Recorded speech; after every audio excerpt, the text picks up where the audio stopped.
ਡੰਡੌਤ ਬੰਦਨਾ ਅਨਕ ਬਾਰ, ਸਰਬ ਕਲਾ ਸਮਰੱਥ।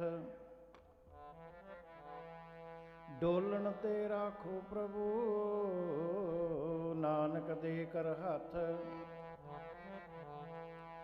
ਊਚਾ ਅਗਮ ਅਪਾਰ ਪ੍ਰਭ, ਕਥਨ ਨ ਜਾਈ ਅਕਥ। ਨਾਨਕ ਪ੍ਰਭ ਸ਼ਰਨਾਗਤੀ, ਰਾਖਣ ਕੋ ਸਮਰੱਥ। ਇਕ ਅਦੁੱਤੀ ਗੁਰੂ ਨਾਨਕ ਦੇਵਾ, ਓਂਕਾਰ ਗੁਰੂ ਅੰਗਦ ਅਭੇਵਾ।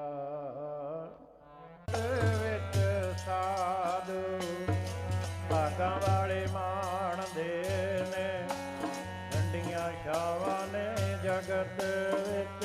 ਸਾਧੂ ਭਾਗਾਂ ਵਾਲੇ ਮਾਣਦੇ ਨੇ, ਠੰਡੀਆਂ ਛਾਵਾਂ ਨੇ ਜਗਤ ਵਿੱਚ। ਸਾਧੂ ਭਾਗਾਂ ਵਾਲੇ ਮਾਣਦੇ, ਠੰਡੀਆਂ ਛਾਵਾਂ ਨੇ ਜਗਤ ਵਿੱਚ।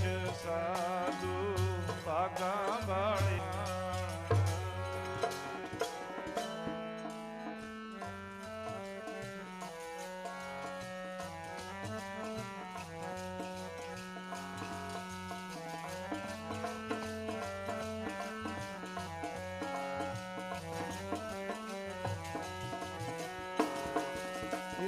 ਤਰਵਰ ਰੂਪੀ ਰਾਮ ਹੈ, ਫਲ ਰੂਪੀ ਬੈਰ। ਛਾਇਆ ਰੂਪੀ ਸਾਧ ਹੈ, ਜਿਨ ਤਜਿਆ ਬਾਦ।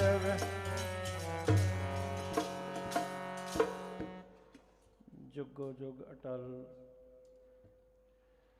ਸਮਰੱਥ ਗੁਰੂ, ਜਗਤ ਗੁਰੂ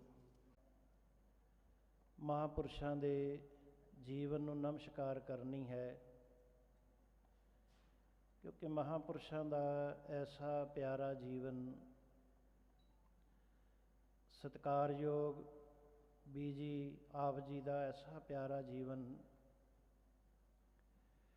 ਕਿ ਜਿਹਦੇ ਬਾਰੇ ਕਹਿਣ ਵਾਸਤੇ ਬਹੁਤ ਸਮਾਂ ਚਾਹੀਦਾ ਹੈ, ਔਰ ਫਿਰ ਵੀ ਕਹਿਣਾ ਮੁਸ਼ਕਲ ਹੈ।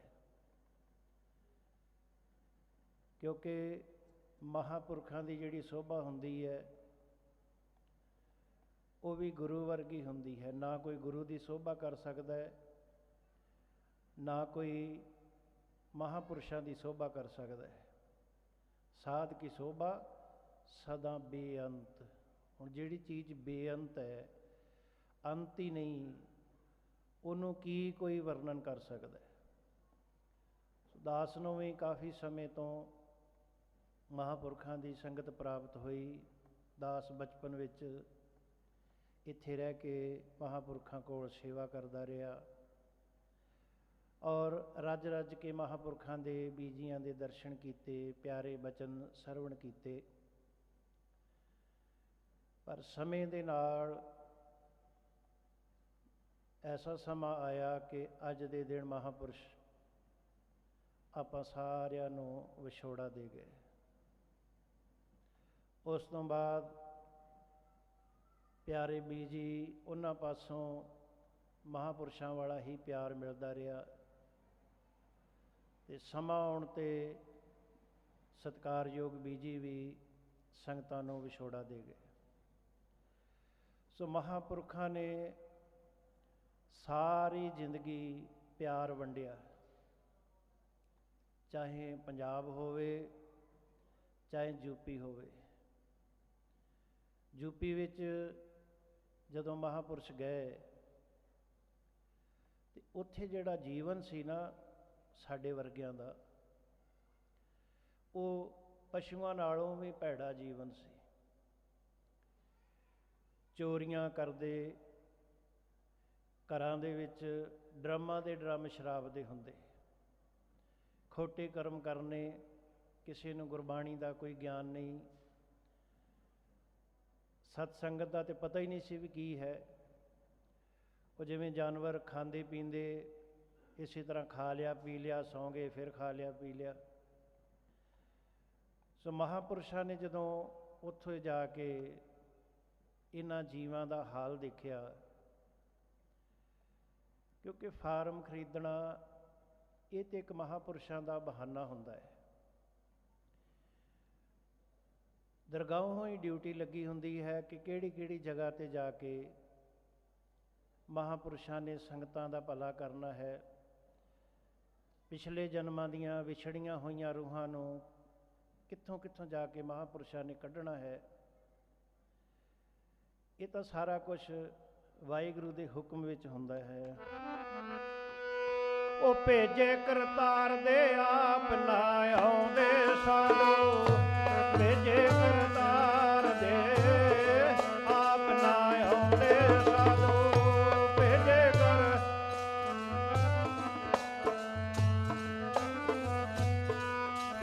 ਕਰਤਾਰ ਦੇ ਆਪ ਨਾ ਆਉਂਦੇ ਸਾਧੂ।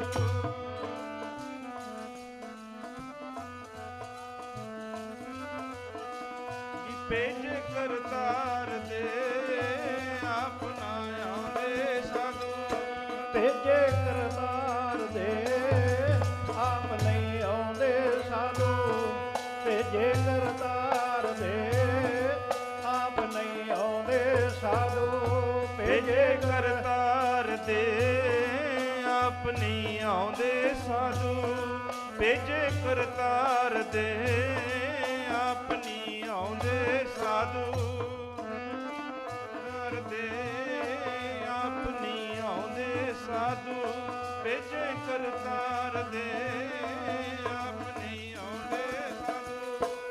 ਸਾਧ ਪਠਾਏ ਆਪ ਹਰ।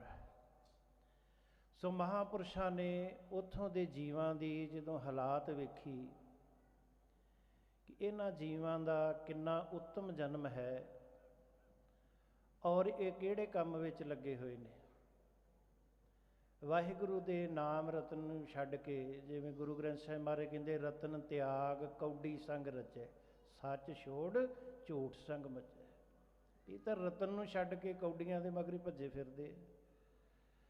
ਤੇ ਮਹਾਂਪੁਰਸ਼ਾਂ ਨੇ ਫਿਰ ਉੱਥੇ ਸਤਸੰਗ ਦੀ ਲਹਿਰ ਚਲਾਈ, ਘਰ ਘਰ ਜਾ ਕੇ, ਜਦੋਂ ਕਿ ਸਾਧਨ ਵੀ ਉੱਥੇ ਐਸੇ ਕੋਈ ਨਹੀਂ ਸਨ, ਰਸਤੇ ਵੀ ਬਹੁਤ ਮਾੜੇ ਸਨ, ਕੱਚੇ ਰਸਤੇ ਹੁੰਦੇ, ਖੱਡੇ ਹੁੰਦੇ, ਬਹੁਤ ਮਾੜਾ ਹਾਲਾਤ ਹੁੰਦਾ ਸੀ। ਤੇ ਆਪ ਜੀ ਨੇ ਖਰਚਾ ਵੀ ਆਪਣੇ ਕੋਲੋਂ ਲਾਉਣਾ, ਕੀਰਤਨ ਭੇਟਾ ਕਿਸੇ ਕੋਲੋਂ ਮਾਇਆ ਨਹੀਂ ਲੈਣੀ, ਤੇ ਘਰਾਂ ਦੇ ਵਿੱਚ ਆਪ ਜੀ ਨੇ ਕੀਰਤਨ ਆਰੰਭ ਕੀਤਾ। ਹੌਲੀ ਹੌਲੀ ਐਸਾ ਸਤਸੰਗ ਦਾ ਅਸਰ ਹੋਇਆ ਕਿ ਬਹੁਤ ਸਾਰੀਆਂ ਸੰਗਤਾਂ ਗੁਰੂ ਗ੍ਰੰਥ ਸਾਹਿਬ ਮਹਾਰਾਜ ਦੇ ਨਾਲ ਜੁੜ ਗਈਆਂ। ਬਹੁਤ ਸਾਰੇ ਪ੍ਰੇਮੀਆਂ ਨੇ ਅੰਮ੍ਰਿਤ ਛਕ ਲਿਆ, ਗੁਰਮੁਖ ਬਣ ਗਏ, ਸਤਸੰਗ ਵਿੱਚ ਆਉਣ ਲੱਗ ਗਏ। ਹੌਲੀ ਹੌਲੀ ਕਾਫੀ ਸੰਗਤਾਂ ਦਾ ਇਕੱਠ ਹੋਣ ਲੱਗ ਪਿਆ। ਜਿਹੜੇ ਕਹਿੰਦੇ ਸੀ ਵੀ ਸਾਰਾ ਕੁਝ ਸ਼ਰਾਬ ਵਿੱਚ ਹੀ ਹੈ, ਕਦੀ ਪੀ ਕੇ ਵੇਖੋ ਇਹਦਾ ਕੀ ਆਨੰਦ ਹੈ, ਉਹ ਕਹਿੰਦੇ ਅਸਲੀ ਜਿਹੜਾ ਆਨੰਦ ਹੈ ਨਾ, ਉਹ ਸਾਨੂੰ ਹੁਣ ਆਇਆ ਹੈ ਜਦੋਂ ਮਹਾਂਪੁਰਸ਼ਾਂ ਨੇ ਸਮਝਾਇਆ। ਬਾਕੀ ਆਪ ਜੀ ਨੂੰ ਪਤਾ ਹੀ ਹੈ, ਸੰਗਤ ਕਰਦੇ ਹੀ ਰਹੇ ਹੋ, ਕੋਈ ਵੀ ਦੀਵਾਨ ਆਪ ਜੀ ਦਾ ਸੁਣ ਲਓ ਤੇ ਇਸ ਤਰ੍ਹਾਂ ਹੁੰਦਾ ਹੈ ਜਿਵੇਂ ਮਾਸਟਰ ਸਾਹਮਣੇ ਬੈਠੇ ਬੱਚੇ ਨੂੰ ਸਮਝਾਉਂਦਾ ਹੈ, ਇਸ ਤਰ੍ਹਾਂ ਮਹਾਂਪੁਰਖ ਸਮਝਾਉਂਦੇ। ਕੋਈ ਹੁਣ ਤੇ ਦੇਖੀਦਾ ਹੈ ਵੀ ਕੋਈ ਇੱਧਰ ਦਾ ਚੁਟਕਲਾ, ਕੋਈ ਉੱਧਰ ਦਾ, ਕੋਈ ਨਹੀਂ, ਕਿਸੇ ਦੀਵਾਨ ਵਿੱਚ ਵੀ ਕੋਈ ਚੁਟਕਲਾ ਨਹੀਂ, ਕੋਈ ਕੁਛ ਨਹੀਂ, ਹਰ ਗੱਲ ਗੁਰਬਾਣੀ ਦੇ ਆਧਾਰ 'ਤੇ ਮਹਾਂਪੁਰਸ਼ਾਂ ਨੇ। ਸੋ ਐਸਾ ਮਹਾਂਪੁਰਸ਼ਾਂ ਨੇ ਸੰਗਤ ਨੂੰ ਸਮਝਾਇਆ ਕਿ ਹਜ਼ਾਰਾਂ ਸੰਗਤਾਂ ਗੁਰੂ ਗ੍ਰੰਥ ਸਾਹਿਬ ਮਹਾਰਾਜ ਦੇ ਲੜ ਲੱਗ ਗਈਆਂ। ਉਹ ਠੱਗ ਚੋਰ ਤੇ ਸ਼ਰਾਬੀ ਗੁਰਮੁਖ ਬਣ ਗਏ, ਸੰਗਤ ਕਰਕੇ ਸਾਧੂਆਂ ਦੀ। ਠੱਗ ਚੋਰ ਤੇ ਸ਼ਰਾਬੀ ਗੁਰਮੁਖ ਬਣ ਗਏ, ਸੰਗਤ ਕਰਕੇ ਸਾਧੂਆਂ ਦੀ। ਠੱਗ ਚੋਰ ਤੇ ਸ਼ਰਾਬੀ ਗੁਰਮੁਖ ਬਣ ਗਏ, ਸੰਗਤ ਕਰਕੇ